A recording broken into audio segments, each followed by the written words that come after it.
I'm often asked about the best way to train for the shuttle run, and while there are lots of ways to do so, in this video I will share with you one such method: the treadmill shuttle run. For a bit of background, the shuttle run, also known as the beep test, is an evaluation of aerobic fitness where you can try to follow a progressively fast pace over the 20-meter course. The test begins at a jogging pace and gets faster every minute. So while not the same, the treadmill version can replicate the progressive nature of the original beep test. So how do you do it? Firstly, with any treadmill test, especially those at high speeds, using the safety clip is extremely important. So for the treadmill shuttle run, after a suitable warm-up, start by setting the treadmill at an appropriate jogging pace. Then each minute, increase the treadmill speed.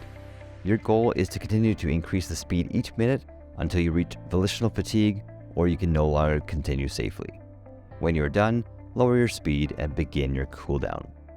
If you wish to mimic the pace of the Leger 20-meter shuttle run stages, the appropriate speeds are posted on the screen. It begins at 8.5 kilometers per hour and it increases by 0.5 kilometers per hour each minute. And that converts to a 5.3 miles per hour starting speed. This treadmill version is a great way to mimic the progressive intensity that is felt during the official beep test. There is no audio track or beeps to worry about during the treadmill version. All you have to do is increase the speed every minute. If given the choice, many people actually prefer running on a treadmill. Alternatively, they may not have space to run the full 20 meters. So this is where using the treadmill version may be a good substitute. And the treadmill shuttle run can benefit both beginners and advanced athletes. Next, looking at some cons of the treadmill shuttle run.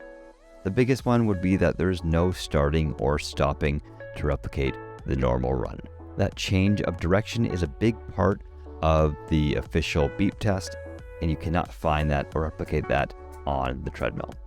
And because there's no changing of direction and it's more of a steady pace, it may give you the sensation that you are able to achieve a higher stage on the shuttle run than is accurate, as we would expect you to be able to go to a higher stage on the treadmill version than that on flat ground.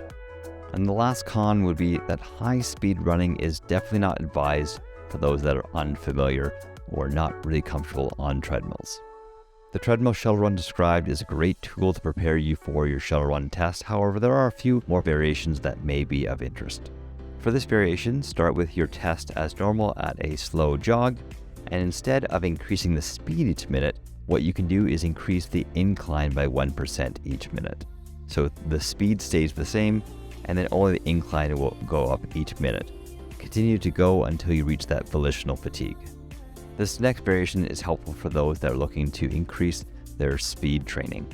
So after a good solid warm-up, alternate every minute between a light recovery jog and a fast run or sprint. So that would be a minute of nice easy light jog, and the next minute going to a fast run, back to a minute of a light jog, fast run, back and forth. And 5 to 10 rounds would be plenty. Just make sure that there is a big enough difference between that light recovery jog and the fast run. And for this last variation, start with the initial treadmill shuttle run protocol as described. After you hit your maximum, rest for equal to that working time. So if you ran for 10 minutes, you then rest for exactly 10 minutes. Then you start again, but this time beginning at a faster speed, approximately halfway between your beginning and end speed last time. As example, the speed at about minute 5 in this case. Then follow the same increasing speed each minute and see if you can beat your previous best speed.